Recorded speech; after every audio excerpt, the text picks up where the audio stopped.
Hey guys, welcome back to the Quick Getting Screwed podcast. This is your host, Karalynn Cromines, and I'm so excited for today's guest. I follow her on social media. It's Drywall Shorty, Miss Lydia Crowder. How are you, Miss Lydia? Good. How are you? Thank you so much for joining on the podcast today. And I think I found you because we're both MT Copeland teachers. Do you have courses on MT Copeland? Yes. Yep. I have a whole drywall course on there. Cool. Awesome. So before we dive into all the specifics, tell us about yourself, your background, how you got into construction, all of the exciting things. Yeah, definitely. So I've been finishing drywall for 20 years now.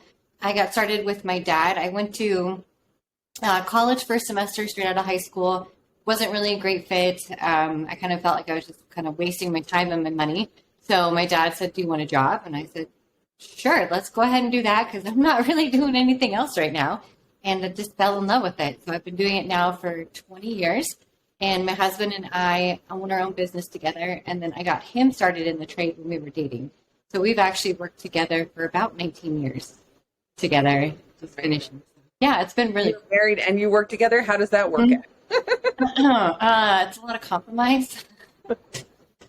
It's a lot of and give and take. It's good because we understand the pressures of work and our jobs. So you have a partner there that knows, hey, I'm going to work on this while you work on that. Or there's a lot of teamwork that's involved. So we don't get mad at each other for working.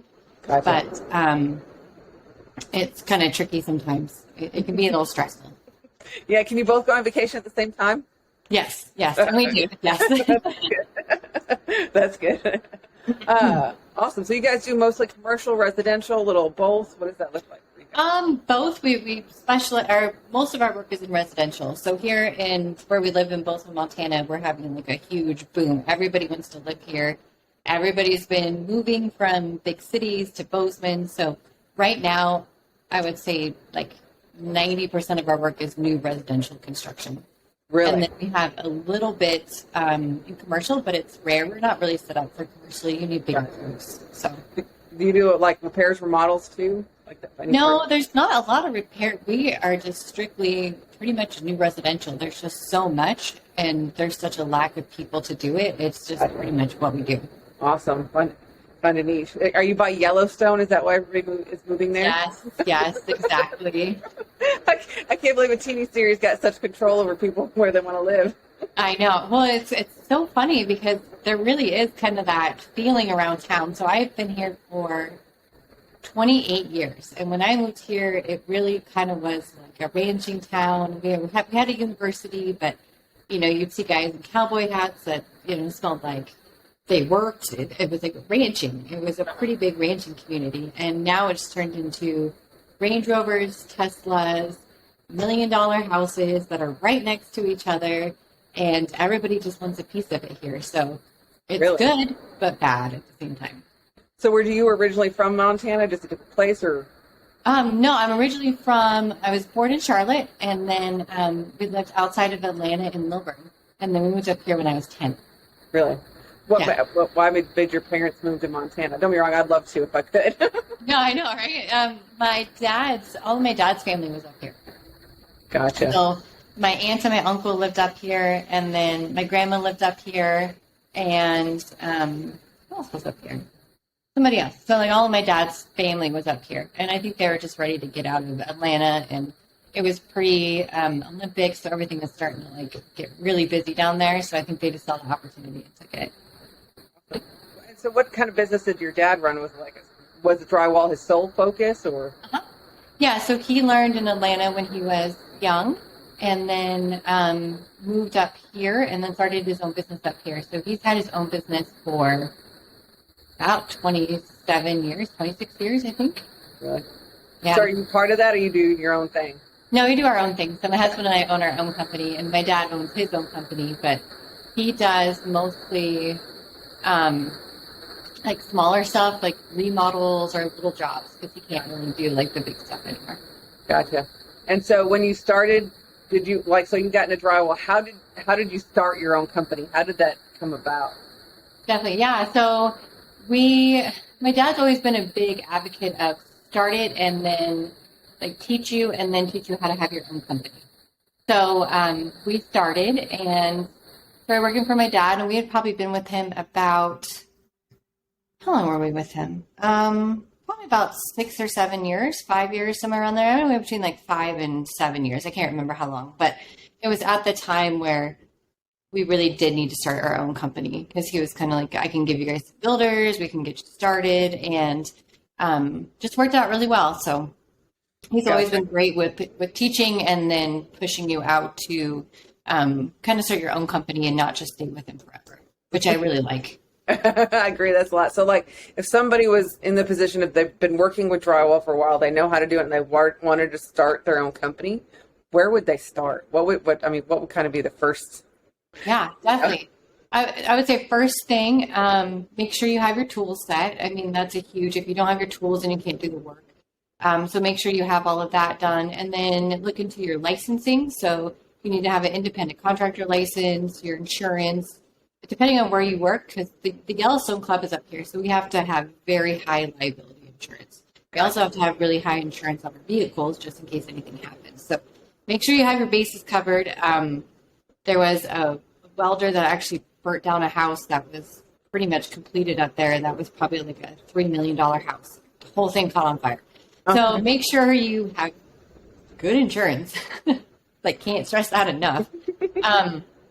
And then really just kind of start getting yourself out there. It's like, go to neighborhoods that you know there's construction in, start dropping off cards, start talking to foremen, email builders. That's how we got some of our work when we started. Is I just looked up who are the big contractors in town, and we just started, can we give you a bid? Get on the bid list for companies.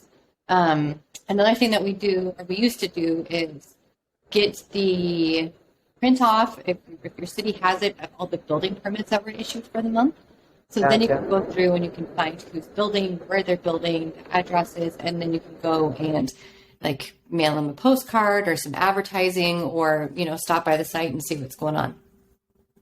So there's a level of hustle involved. Yeah, for sure, yes. And so then, how can you use, or how did you use social media to boost that, or what is that? I know you got a huge influence out there. I'm just kind of curious how that started. What sparked your interest on that? It's actually my husband. He was like, you should start posting. And I'm like, no one's going to want to watch me do drywall. It's like watching paint dry. Like, come on. Like, seriously, it's just something we've done forever. So for me, it's just second nature. So I'm like, who wants to watch people do that? But it's funny because I wasn't really on social media. I'm not a big social media person. Like, I haven't posted on my personal Facebook, I don't think, for like 3 years or something. I'm just not one of those people.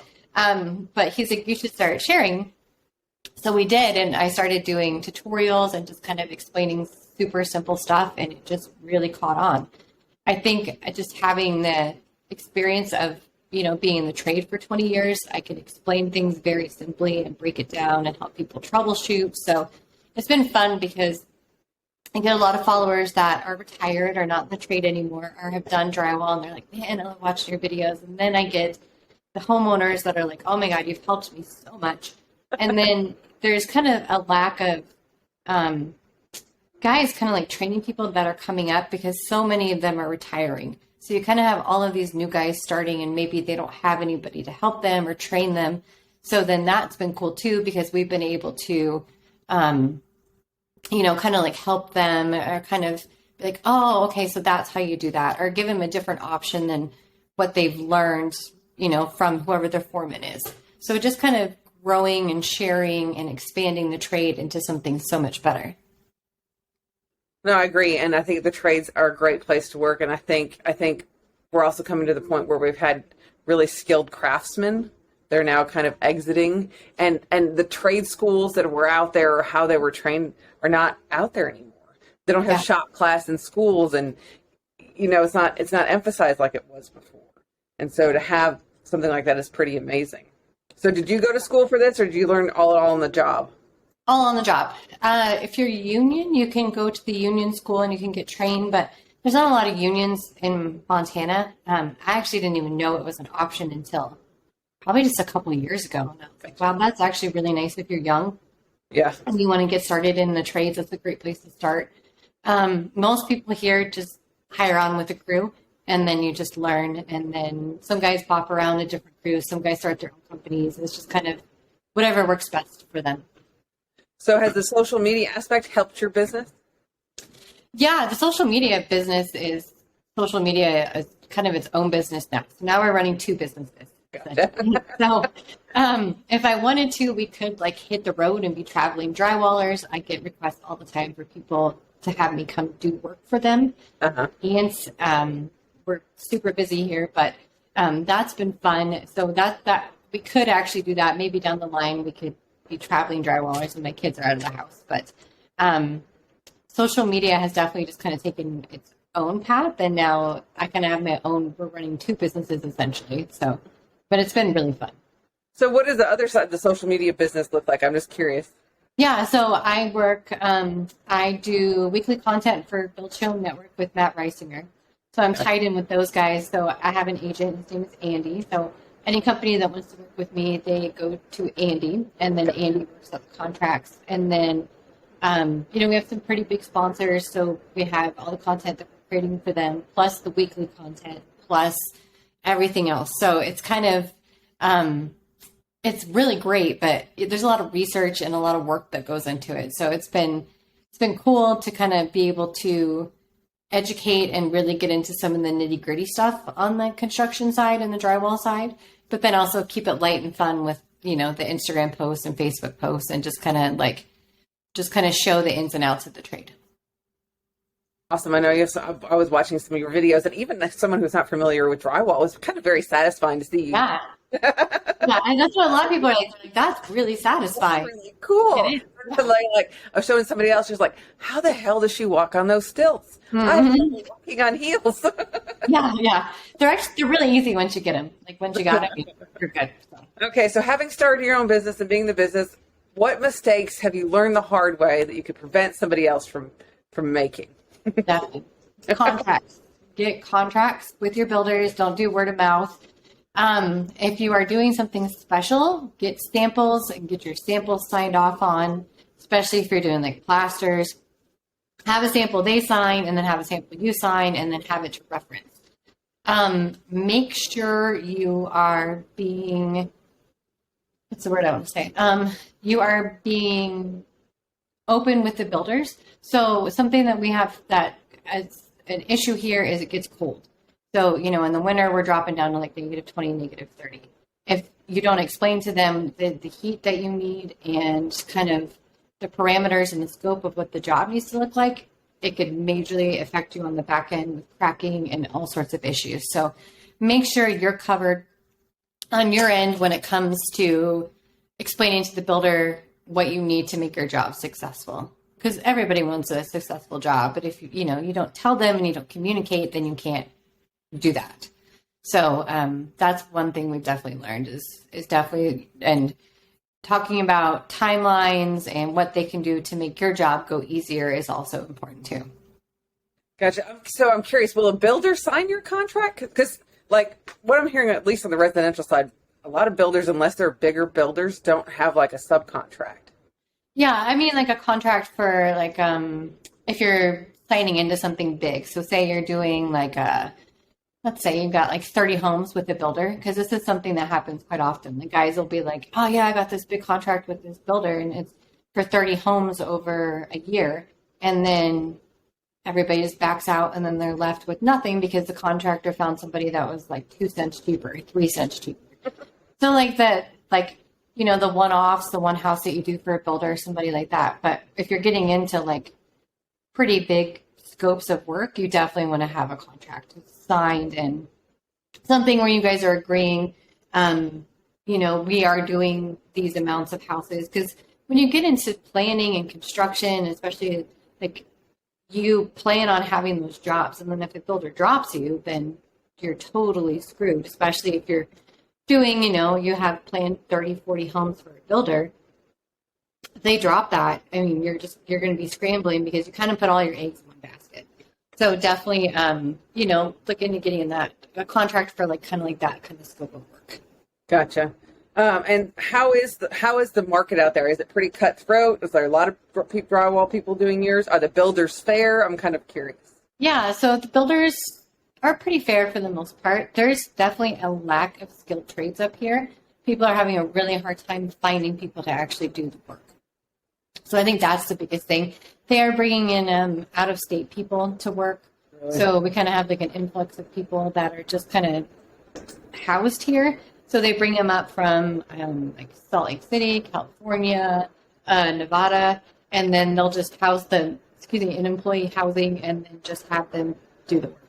Really? So, but that's mostly up in the Yellowstone Club and Moonlight Basin and areas like that, because the local people are so busy with local work down here in the valley, they don't have anybody to send up the mountain, because it's, an hour and a half drive one way, depending on where you're working up there, sometimes 2 hours, and it's winter and it's like this super windy highway and it's awful. So if you can and you're local, you stay in town. So they've been having to kind of like bring people in from out of state, but I think everything's pretty fair for the most part. Most of the time it's just people are happy they have somebody to do their work, because there's just not enough people. So do you have employees, or are you guys doing all the work? Do you have subcontractors? What are you guys doing? It's just my husband and I. And then we subcontract for another guy. So we've worked with him for, probably like 7 or 8 years now. Really? So he actually subcontracted for the same guy we subcontracted for. And then he went off on his own and he's like, I want you guys to come work for me and kind of like help me out. So he's got a ton of work. And then we've known him for a long time. So we're all kind of like a little family. Like we all know each other, and that's great. It works out. You guys get all the work done? That's a lot. Yeah. Yeah. So it's a duplex every 2 weeks right now. And then on top of that, 2 other contractors that have about a house a week. Wow. That's a lot. Yeah, it is a lot. So we all work well together. And then he has some guys that subcontract for him too, that do the stuff that we can't all get to. So how do you handle the schedule? How do you handle like the scheduling and stuff? Do you handle that, or you have somebody help you with that? No, he handles that, thankfully. What's hard is we've been doing a lot of traveling and we have events that we have to be to. So it's been nice because we can be like, hey, we got to leave, or we can't commit to this job right now. But like the duplexes are pretty clear. Like they are, they're like 1 every 2 weeks. So we know we can count on that. And then the houses are here and there. We've had a lot of trouble, or the builders have had a lot of trouble with windows. Windows have been really hard to get, or they were for a while. Garage doors. There was definitely some lag there for a while with everybody trying to get the supplies just because of COVID and the supply chain. So that was a little interesting. We were doing houses without windows for a while. So that was kind of weird. So did that affect you guys at all with drywall, the prices, the availability? No. Thankfully it was during the summer, so it didn't really matter. And they had like tieback over the windows. So we just have to go back, which sucks. You got to go back and like redo and tape all the windows and stuff. But gotcha. Other than that, it was okay. So did you have any shortages with any drywall, or did the prices go up on your material? Prices definitely went up. Prices have gone up. I want to say about 25%, 35%. But it's not uncommon to see that happen. It's happened before. When we were, it was Katrina. So when Katrina happened, there was a huge price increase just because of everything. Everybody needed everything. So I remember when that happened, we had major shortages, big, huge price increases. Yeah, so it's not uncommon that the industry kind of ebbs and flows with what's going on, elsewhere in the country with, supply and demand and stuff like that. And how do you deal with that with your builders? You just tell them up front, or is it price per job, or have you gotten locked into a job where the material prices escalated, then you had to eat the cost? Oh, yeah. Usually you just kind of eat the cost. And then get it on the next one? Yeah, you just try. You're like, man, that I did not expect to go through that much material, and then you kind of like adjust and make sure you make up for it the next one. But you try and be as smart as you can with your bidding. But absolutely it happens. And I know, and it's happened a lot over the year. And actually, I read a lot of commercial contracts too, and there's now a new provision popping up that says hey, if you can't get the materials or at the price we want, we have the right to supplement your work and back charge you for whatever. Oh, wow. Fine. I was like, really? Wow. Okay. Yeah. So, it's coming more and more common that kids are not looking to go to college, looking to do something else. What would you tell them, or what could you say to tell them that this is a good place to come? The trades, drywall, and specifically, what would kind of be your advice? Yeah. My advice would be definitely look into the trades. They're not easy, but I don't think anything that's worth doing is going to be easy. There's a lot of satisfaction in the job. You can walk on site and get dirty, build with your hands, come home and just be like, man, that was a great day. There's so much satisfaction with looking back at your work and being like, driving down the street and be like, I did that house, and whole neighborhoods or, seeing a project that you did and walking into it later and seeing like, oh man, that looked so good, or we built this. And, college is great. If you want to go to college, that's great. But I think that there's a big chunk of us that maybe don't really fit into the college mold, and that's okay. And I think that's really starting to change. And I think it's starting to be like, it's okay to not go to college. It's okay to, look at being in the trades, and we really need people bad. I think there's a huge chunk. It's like 35 or some percent. I can't remember the exact percent, but a ton of people are going to be retiring in the next 10 years. And we just need people, and it's so fun. It also gives you the opportunity to own your own business, and you can really kind of do what you want. I'm my own boss. So if I don't want to work today, I don't have to work today. Of course I have to get things done, and keep up with the flow of work, but there's a lot of flexibility there. And I think being your own boss is huge. It's really nice.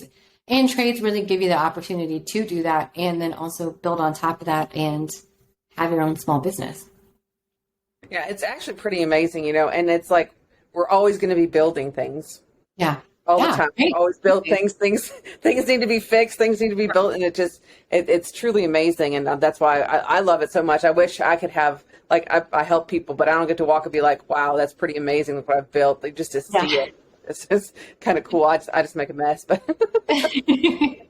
yeah, absolutely. So did you have any other words of wisdom for somebody else looking to get in the trades, whether it's drywall or something else, or specifically drywall? Yeah, I would say just go for it. It's not going to be easy at first. When we have had employees or we've had people work for us, it seems to be about that 3-month mark where they're like, nope, not for me. Or, yes, I love this. Let's continue going. So don't give up. I mean, it's definitely going to be hard. You're going to be really tired and really sore for a while. I'm even sore today. We textured 2 units yesterday, and I'm like, oh man, my shoulders are killing me. But it's so satisfying, and you'll build up the stamina and you'll get used to it. And you just got to get in there and do it, and you just got to try it. And, if it's not for you, that's fine. If it is for you, then it was absolutely worth going through it and trying it and giving it a shot. No, absolutely. I think so too. It's we both have kids that are at the end of their high school career, and they're like, I don't know what I want to do. It's like, just find that little spark right now, whatever it is, and just follow that, and hopefully it'll lead to the next thing, right? You don't have to have all the answers. Just take the next step. Exactly. Just try something. And that's the beauty of it. Even when you're older too, we don't always have to stick with what we went to school for or what we liked when we were young. There's so many more opportunities out there. And trades, I feel like, kind of fit that niche for a lot of people, where maybe they went to college and they're in a career now that maybe they don't necessarily like, or they're not finding fulfilling. And, you can make good money in trades, and it can be really fun. Absolutely. Well, thank you so much for being on the show. I really appreciate it. We'll put all your contact information and your links to Facebook and Instagram and all the things, and MT Copeland too as well, which is a educational platform that we're both instructors on. So thank you so much for taking the time today. I appreciate it. Yes, thanks for having me on. It was great to talk to you. You too. Thanks.